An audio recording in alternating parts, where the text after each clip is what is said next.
I concealed my former lover's contact under a deceptive alias, believing it was a trivial act, a way to hold on to a fragment of my history without anyone noticing.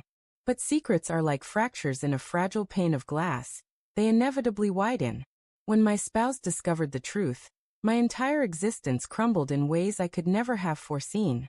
I'm now divorced, left without alimony, and completely cut off from the man who once vowed to cherish me forever. When I wed Daniel, I believed I was choosing a life of security, a partner who would never let me plummet as my ex had. In many ways, Daniel delivered. He was diligent, dependable, a husband who fulfilled his role with unwavering commitment. Yet deep within, a quiet voice persisted, murmuring memories of the man I'd left behind, the one I convinced myself I no longer loved but secretly wanted to keep tethered, just in case. It wasn't as though I intended to betray Daniel or dismantle our marriage. But one evening, when loneliness struck with unbearable weight and Daniel lay asleep on the sofa after a grueling day, I found myself scrolling through my phone, entering my ex's number to see if it's still connected. When his voice came through after years of silence, a part of me felt truly seen, a sensation I hadn't experienced in ages. So I stored his number, not under his real name, but something innocuous like dry cleaner or LHR contact, a disguise no one would question. For months, I lived in this clandestine bubble, small texts, fleeting memories, nothing tangible or, in my mind, significant. Yet guilt simmered beneath the surface every time Daniel casually asked who I was messaging, trusting me implicitly without ever glancing at my screen. His faith in me was absolute, handing me my phone when it vibrated without a hint of suspicion. Then came the night everything unraveled. While I was in the shower, my phone buzzed repeatedly, and Daniel picked it up. He saw a chain of messages from Ella HR, far from professional in tone. He scrolled through, uncovering conversations with my ex, filled with laughter and shared intimacies that belonged only to my husband. When I emerged from the bathroom, Daniel sat on the edge of the bed, my phone in his hand, his face etched with a devastation so profound he barely resembled himself. He didn't raise his voice at first, didn't hurl the phone across the room. He simply looked at me, his expression pale and shattered, and asked a single question that cut through me. "Why would you betray me like this?"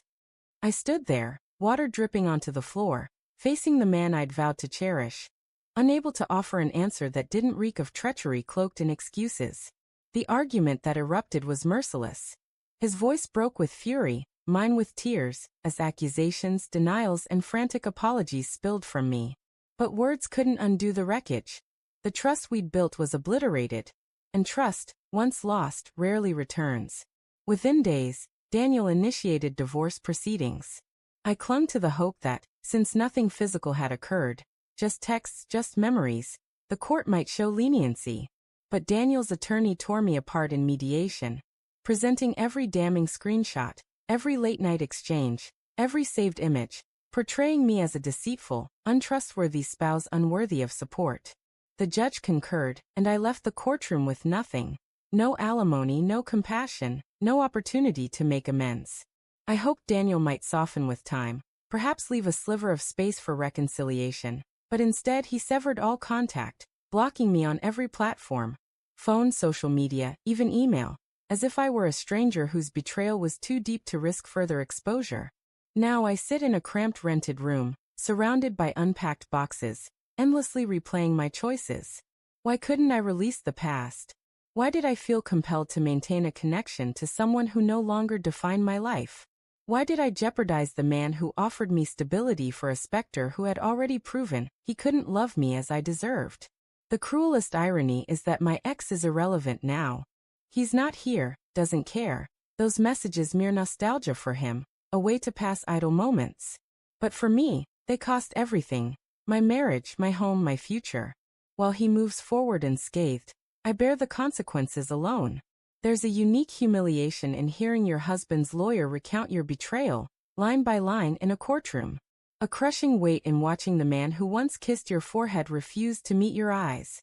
A devastation in signing divorce papers, knowing you've forfeited even the dignity of financial support, because you chase fleeting messages you should have erased the moment they appeared. I tell myself I never meant to wound Daniel, that I didn't intend to demolish our life together. But intentions can't erase consequences. The reality is stark.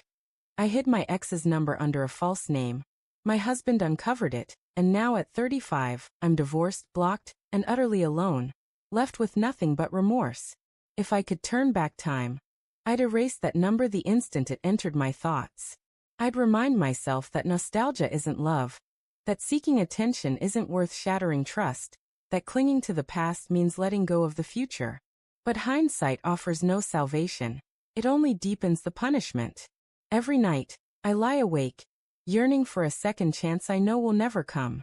If my story reaches you, if you're tempted to hide a secret in your phone, to disguise a number under a harmless alias, let my experience be your cautionary tale. Secrets always rise to the surface, lies inevitably unravel, and when they do, the cost may be greater than you ever imagined. You could lose everything, just as I have. I thought I could hold on to my past and my marriage simultaneously, but in the end, I lost them both, and neither will ever return.